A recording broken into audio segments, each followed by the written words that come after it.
আসসালামু আলাইকুম ওয়া রাহমাতুল্লাহি ওয়া বারাকাতুহু।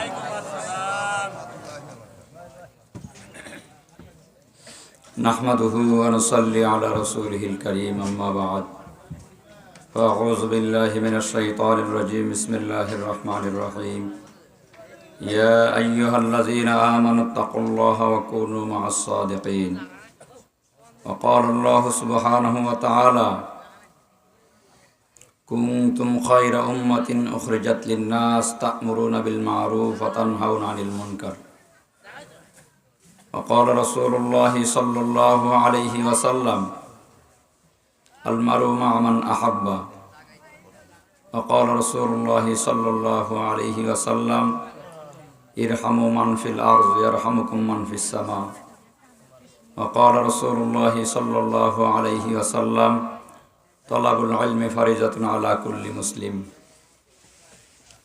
জাবালে রহমত ক্যাডেট মাদ্রাসার উদ্যোগে আয়োজিত আজকের মাহফিলের সম্মানিত অতিথিবৃন্দ, উলামায়ে কেরাম, দূর দূরান্ত থেকে আগত দিন পিপাসু, কোরআন প্রেমিক, রসুল প্রেমিক মুসলমান ভাইরা, পর্দার আড়ালে আমার মা ও বোনেরা, সকলের প্রতি রইল আমার আন্তরিক অভিনন্দন। রাত্রি অনেক গভীর হয়ে গেছে, বড় আনন্দ লাগতেছে যে আপনারা এত গভীর রজনীতেও দীর্ঘ সময় ধরে ধৈর্য ধরে বসে থেকে দিনই কথাবার্তা গুরুত্ব সহকারে আলোচনা শুনতেছেন। এটা বড় একটা আনন্দের বিষয়। আমরা এখন যে সময় চলতেছি এটা কিয়ামতের কাছাকাছি সময়। আমাদের নবী শেষ নবী, আমরা হলাম সর্বশেষ উম্মত। আমাদের নবীর পরে যেমন কোনো নবী আসবে না, আমরা যেই উম্মত, আমাদের উম্মতের পরে আর কোনো উম্মতও আসবে না। আমরা হলাম পৃথিবীর সময়ের শেষ সময়ের উম্মত। আমাদের পরেই হলো কিয়ামত। কিয়ামত মানেই আমাদের এই যুগটা চলতেছে ফিতনার যুগ, কঠিন ফিতনার যুগ। রসুল হাদিসের ভিতরে বলেন, এমন একটা যুগ তোমাদের সামনে আসবে যেই সময় মানুষ সকালে ঘুম থেকে বের হবে বেঈমান অবস্থায়, কিন্তু বিকালে বাড়ি ফিরবে বেঈমান অবস্থায়। অথবা বাহির থেকে দিনই কথাবার্তা শুনে বাড়িতে ফিরবে ঈমান নিয়ে, কিন্তু বাড়ির পরিবেশ হবে বদ্দিনী পরিবেশ, এই কারণে সকালে ঘুম থেকে উঠবে বেঈমান হয়ে। যেই সময় মানুষের হাতের তালুতে আগুনের আংটা রাখা সহজ হবে, কিন্তু দিলে ঈমান রাখা কঠিন হবে, সেই সময় প্রায় কাছাকাছি সময়। এজন্য এই যুগটা হলো ফিতনার যুগ। এই ফিতনার যুগে যদি আমরা দ্বীন ও ঈমানের উপরে, হেদায়েতের উপরে অটল অবিচল থাকতে চাই, তাহলে দুটি আমল আমাদের করতে হবে। আমল দুটি সম্পর্কীয় দুটি আয়াত এবং দুটি হাদিস তেলাওয়াত করেছি। আমল দুটি হলো, এক নম্বর আমল হলো হক্কানি ওলামায়ে কেরাম এবং বুজুর্গানে কেরামের সহবতে থাকতে হবে। হক্কানি ওলামায়ে কেরাম এবং বুজুর্গানে কেরামের সহবতে যদি থাকি, ওলামায়ে কেরামকে যদি মহব্বত করি এবং ভালোবাসি, তাদের সংস্পর্শে যদি যাই, তাদের নসিহত শ্রবণ করি, শুনি, তাহলে আল্লাহ পাক আমাদেরকে বাকি জীবন ঈমানের উপরে রাখবেন এবং আল্লাহ পাক আমাদেরকে ঈমানের সাথে মৃত্যু দান করবেন। পরকালের জীবনও আমাদের সুন্দর জীবন হবে। এই হলো প্রথম আমল, যে মৃত্যু পর্যন্ত হক্কানি ওলামায়ে কেরামকে মহব্বত করা, ভালোবাসা এবং ওলামায়ে কেরামকে পথ প্রদর্শক মানা এবং বেশি সময় ওলামায়ে কেরামের সহবতে বসবো তো ইনশাল্লাহ। আজকে যেমন আসছি, গতকালও আমরা অনেকেই ওলামায়ে কেরামের সহবতে গেছিলাম, তাই না? আজকে আসছি, এরপরে আগামীকাল অথবা এর পরেও যেখানে আমরা ওলামায়ে কেরামের মজমা শুনবো, মজমার কথা শুনবো, মাহফিলের কথা শুনবো, কোনো দিনই আলোচনার কথা শুনবো, সেখানে গিয়ে দিনই কথা শুনবো এবং ওলামায়ে কেরামের সহবত অবলম্বন করব। দুনিয়াতে কোনো মানুষ যদি ওলামায়ে কেরামকে ভালোবাসে, বুজুর্গানে কেরামকে ভালোবাসে, তাহলে আল্লাহ পাক তাকে কিয়ামতের দিন বুজুর্গানে কেরামের সাথেই হাসর করাবেন এবং বুজুর্গানে কেরামের সুপারিশ তাকে দান করবেন। অর্থাৎ ওলামায়ে কেরাম এবং বুজুর্গানে কেরামের সুপারিশের বিনিময়ে সে জান্নাতে যাবে। এই জন্যে ওলামায়ে কেরামকে মহব্বত করা, বুজুর্গানে দিনকে মহব্বত করা। আল্লাহ রসুল হাদিসের ভিতরে বলেন, আলাইকুম বিমাজালিসাতিল উলামা ওয়া ইস্তিমাই কালামিল হুকামা ফাইন্নাল্লাহা ইউহিল কলবা বিনুরিল হিকমা কামা ইউহিল আরযা বিমাইল মাতার। হে দুনিয়ার মানুষ, তোমাদের উপরে হক্কানে উলামায়ে কেরামের সহবত ওয়াজিব। কারণ আসমানের বৃষ্টির দ্বারা যেমন মরা জমিন তাজা হয়, সে মরা জমিন থেকে শস্য শ্যামল উৎপন্ন হয়, গাছ হয়, ফল হয়, ফুল হয়, তদ্রূপ হক্কানে ওলামায়ে কেরাম এবং বুজুর্গানে দিনের হিকমতপূর্ণ কথা দ্বারা মরা দিল জিন্দা হয়ে যায় এবং সেই মরা দিল থেকে ঈমান এবং হিকমত এবং আমলের অঙ্কুর গজায়। এই জন্য ওলামায়ে কেরামের কথা শুনবো, তাদের সহবতে বসবো তো ইনশাল্লাহ। এই কথার দ্বিতীয় সহজ ব্যাখ্যা হলো একজন হক্কানি পথ প্রদর্শক রাহবার মানা, অর্থাৎ একজন খাঁটি একজন বুজুর্গানে কেরামের সহবতে থেকে তার ওজিফে আমল নিয়ে জীবন পরিচালনা করা। অর্থাৎ একজন খাঁটি পীর সাহেবের হাতে কি হওয়া? বায়াত হওয়া। একজন খাঁটি পীর সাহেবের হাতে যদি বায়াত হই এবং তার ওজিফে আমল নিয়ে যদি জীবন পরিচালনা করি, তাহলে আল্লাহ পাক আমাদেরকে মৃত্যু পর্যন্ত দ্বীন ও ঈমানের উপরে, হেদায়েতের উপরে ইস্তেকামাত রাখবেন। শয়তানের ধোঁকা, নফসের ধোঁকা, দুনিয়ার ধোঁকা, খারাপ পরিবেশের ধোঁকা থেকে আল্লাহ পাক আমাদেরকে হেফাজত রাখবেন ইনশাল্লাহ। দ্বিতীয় আমল হলো, আমরা যদি মৃত্যু পর্যন্ত দ্বীন ও ঈমানের উপরে অটল অবিচল থাকতে চাই, তাহলে দ্বিতীয় আর একটা কাজ করতে হবে। সেটা হলো আল্লাহ পাক আখিরে জামানার উম্মতের হেদায়েতের জন্য একটা রাস্তা করে দিয়েছেন, দাওয়াত ও তাবলীগের মেহনতের রাস্তা।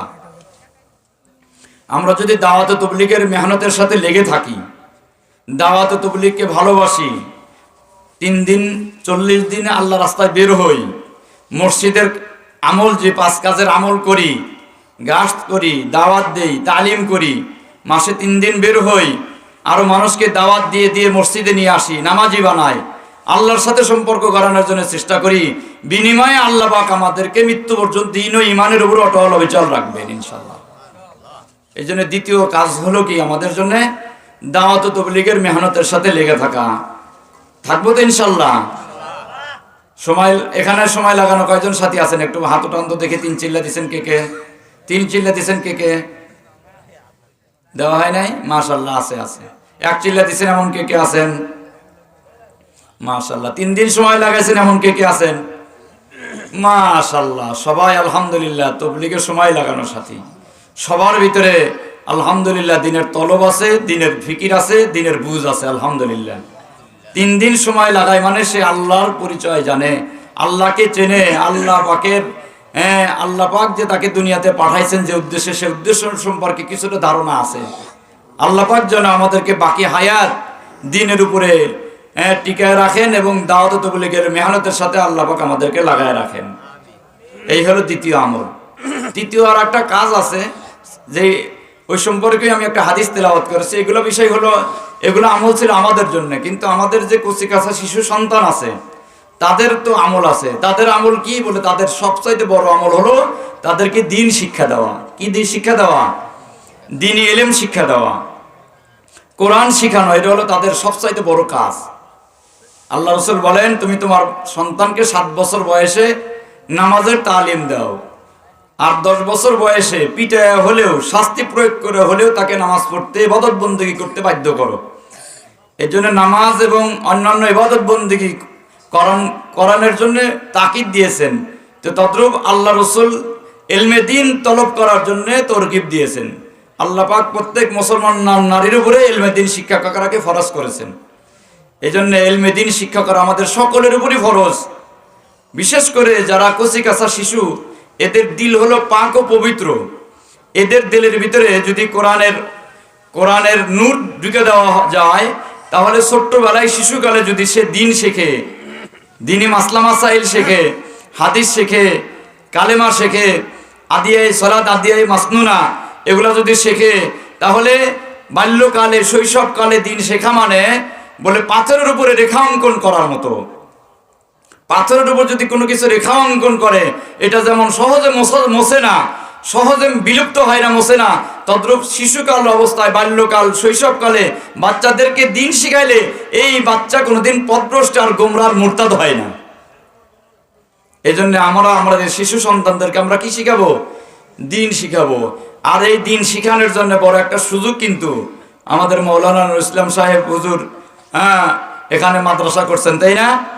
এই মাদ্রাসার আগের হুজুর সহযোগিতা করার কথা বলছেন। আর সবচাইতে বড় সহযোগিতা হলো আমার সন্তান দিয়ে, আমার নাতিপুতি দিয়ে, আমার ভাই ভাতিজা দিয়ে মাদ্রাসায় ভর্তি করে দিয়ে সহযোগিতাই হলো সবচাইতে বড় সহযোগিতা। টাকা দিয়ে সহযোগিতা বড় সহযোগিতা না, সবচাইতে বড় সহযোগিতা হলো আমার ছেলে মেয়েকে, ছোট্ট শিশু ছেলে মেয়েদেরকে ভর্তি করে দেওয়া, আমার নাতিপুতিদেরকে ভর্তি করে দেওয়া, ভাই ভাতিজা ভাগিনা এদেরকে, প্রতিবেশী ছেলে মেয়েদেরকে ভর্তি করে দেওয়া হলো সবচাইতে বড় সহযোগিতা করা ইনশাল্লাহ। কি বলেন? তাদের হাসরের ময়দানে আল্লাহ পাকের কাছে হিসাব দিতে হবে। যদি সন্তানকে আমি দিন না শিখাই তাহলে ওই সন্তান আমার বিরুদ্ধে মামলা দায়ের করবে। এই কারণে সন্তান তো জাহান্নামে যাবেই যাবে।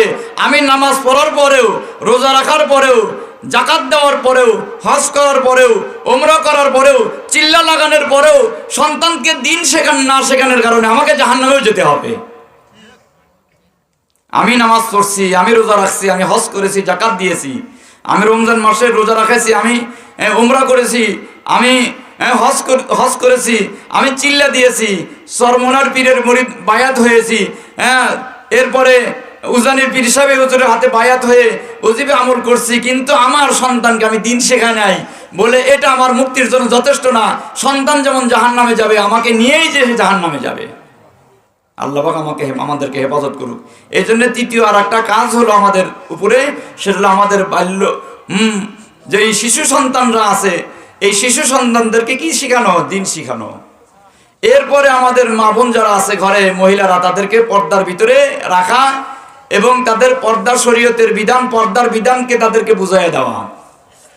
অন্যান্য সমস্ত আমলের কাজা আছে, কিন্তু পর্দা এমন একটা আমল যার কোনো কাজা নাই। নামাজ যদি তরক হয় পরবর্তীতে কাজা করা যায়, কিন্তু পর্দা যদি লঙ্ঘন হয় এর পরে কোনো কাজা করা যায় না।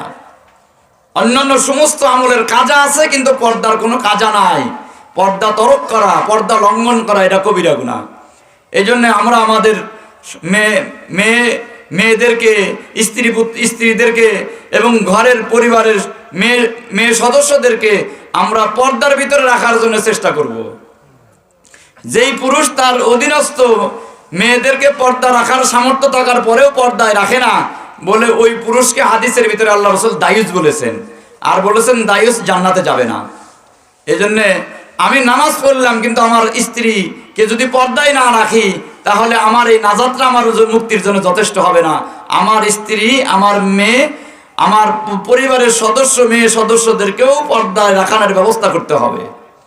তাহলে আমাদের জন্য কাজ হলো দুইটি। একটা হলো নিজেদেরকে উলামায়ে কেরামের সহবতে রাখা, উলামায়ে কেরামকে ভালোবাসা, তাদের সংস্পর্শে থাকা। দ্বিতীয় নম্বর হলো নিজেকে আজীবন দাওয়াত তাবলীগের মেহনতের সাথে লাগায় রাখা। তৃতীয় কাজ হলো আমাদের ছেলে সন্তানদেরকে মাদ্রাসায় ভর্তি করে দিয়ে দ্বীনি ইলম, কোরআনী ইলম শিক্ষার সুযোগ করে দেওয়া। 4 নম্বর কাজ হলো আমাদের অধীনস্থ মেয়েদেরকে পর্দার ভিতরে রেখে দ্বীনি ইবাদত বন্দেগী, দ্বীনি আমল, বাকি শরীয়তের অন্যান্য বিধিবিধান তাদেরকে পালন করার জন্য চেষ্টা করা। করবো তো ইনশাল্লাহ। আল্লাহ পাক আমাদেরকে সংক্ষিপ্ত যা কিছু বললাম আমল করার তৌফিক দান করুক। ওয়া আখিরু দাওয়ানা আলহামদুলিল্লাহি রাব্বিল আলামিন।